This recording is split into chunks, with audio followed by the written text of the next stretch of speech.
Capitol. Laura Ingraham joins us. And Laura, we're going to talk in a moment about Julian Assange and the exclusive in-person one-on-one interview that Sean Hannity is going to run tonight. But Donald Trump in the last half hour has sent out 3 tweets. First one up.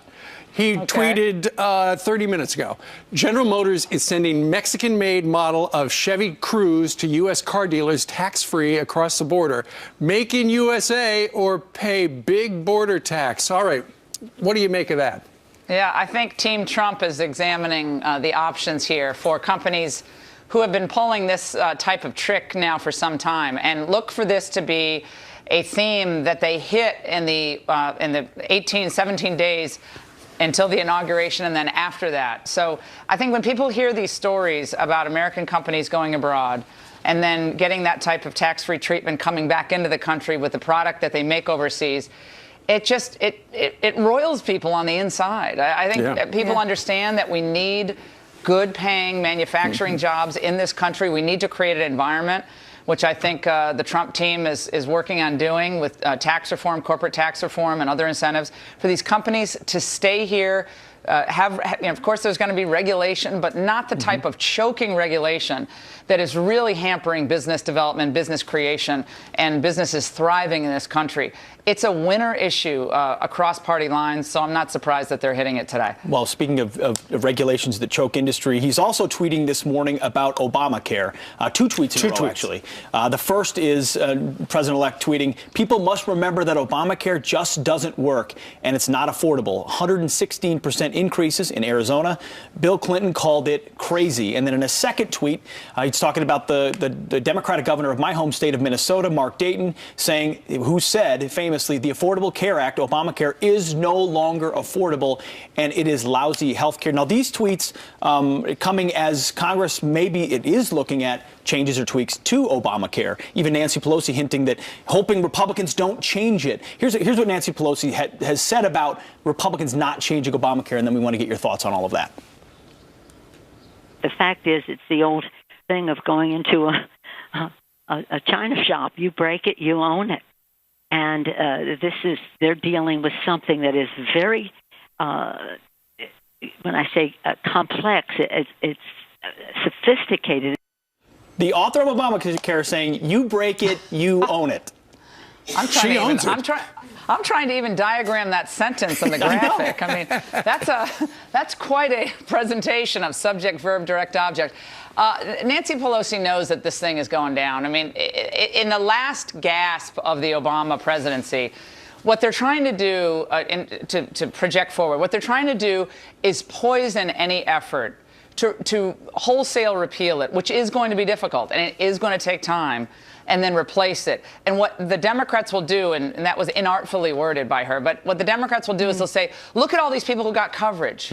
It's not perfect, but we can fix it. They want to burn it all down and then build it back up, which is just not going to happen. And I think Trump very smartly today with these tweets was trying to preempt what the Democrats will do once they hit the gavel again and are back in session. And a lot of folks make fun of the tweets and, oh, he shouldn't be tweeting.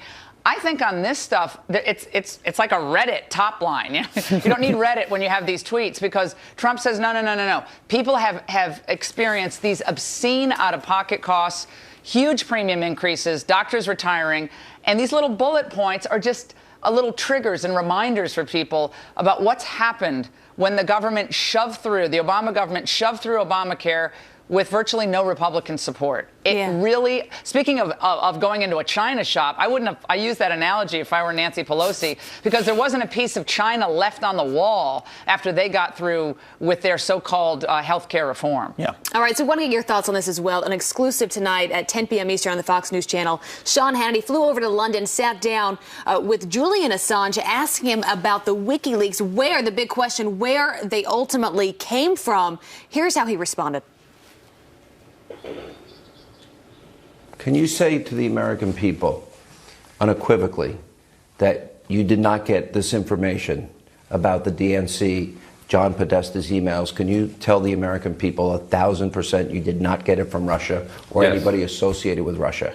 We can say, we have said repeatedly over the last 2 months that our source is not the Russian government.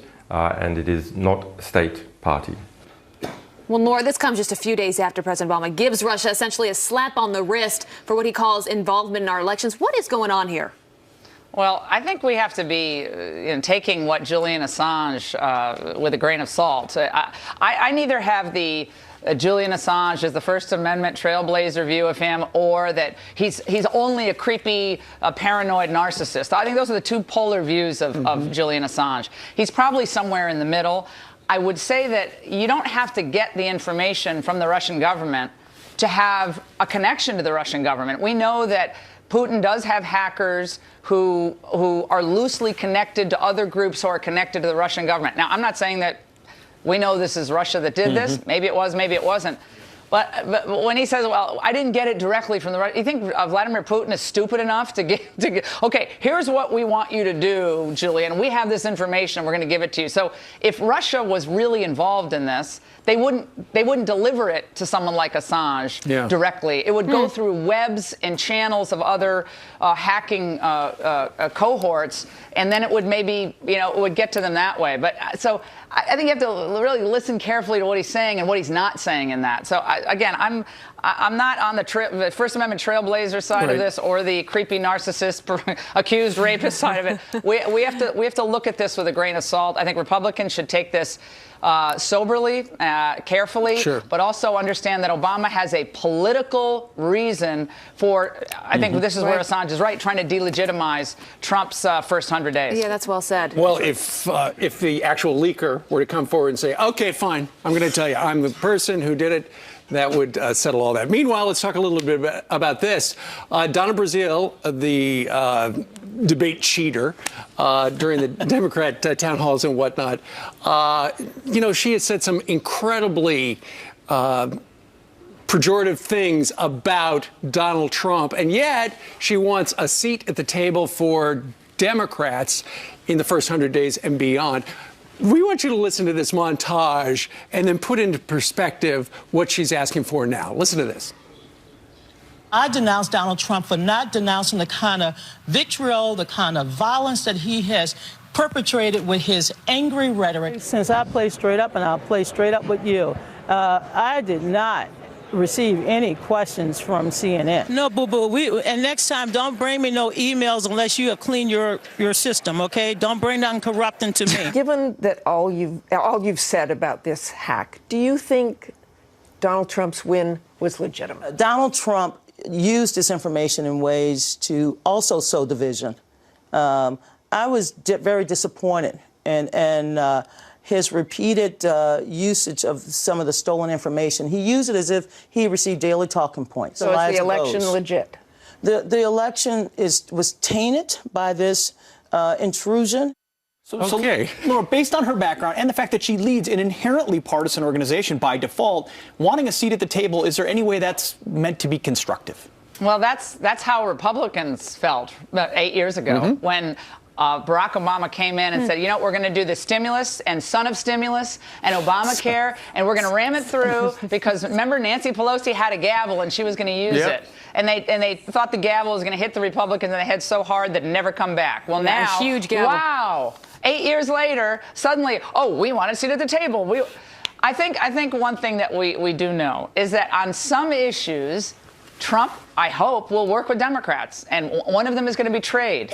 The news coming out this morning, Wall Street Journal, that Bob Lighthizer will be named as the U.S. trade representative, which is a phenomenal pick. Lighthizer was the deputy USTR for Reagan at a very young age. Tough guy. Brilliant lawyer at Skadden Arps, led the trade team there. I used to work at Skadden. I know Bob well.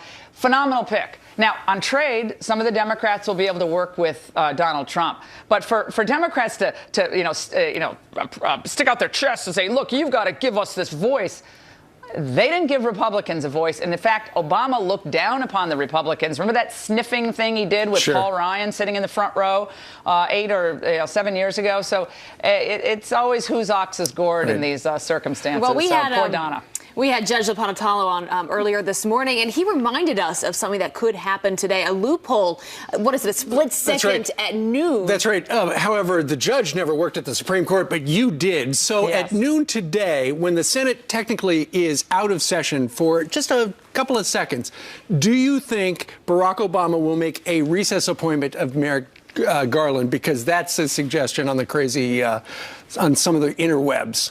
Yeah, interweb. Well, President Obama is going to click his heels 3 times, and he will go home again to this land of make-believe. As cynical and as political, I think, as and pejorative and petulant as President Obama in many ways has been over the past several weeks, I don't even think he is capable of doing this. It would be so far out of the norm. It would not be upheld in the federal courts. I would highly doubt that he would do this. This is one of those fun fantasies being bandied about on the web and keeping legal analysts in business, I guess. But it's not going to happen. Well, we have heard from Mr. Trump. He wants to appoint someone even before the inauguration on January 20th. Do you think that's going to happen? I think that would be smart. Well, why not? I mean, he already has the list out. It'll be someone from that initial list that he released, people like Steve Colleton, Allison Ide, a lot of great people on that list. I don't think there's any harm in it.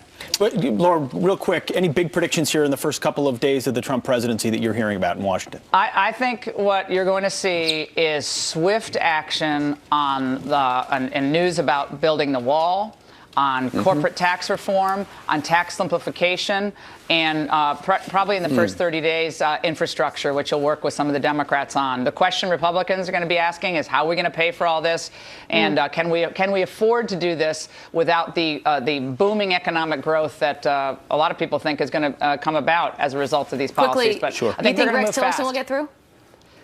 I do. I think Tillerson's going to get through. He was the choice of Condoleezza Rice and James Baker. So a lot of conservatives saying, we like Tillerson, but what does that mean? Or the Bush is back again in foreign policy. We'll see. All right. Look at the time. Laura, you got to go do your radio show and go edit Life Set online. Happy New Year, guys. Happy New Year. Good Thanks, to see you Laura. this morning. Thank you.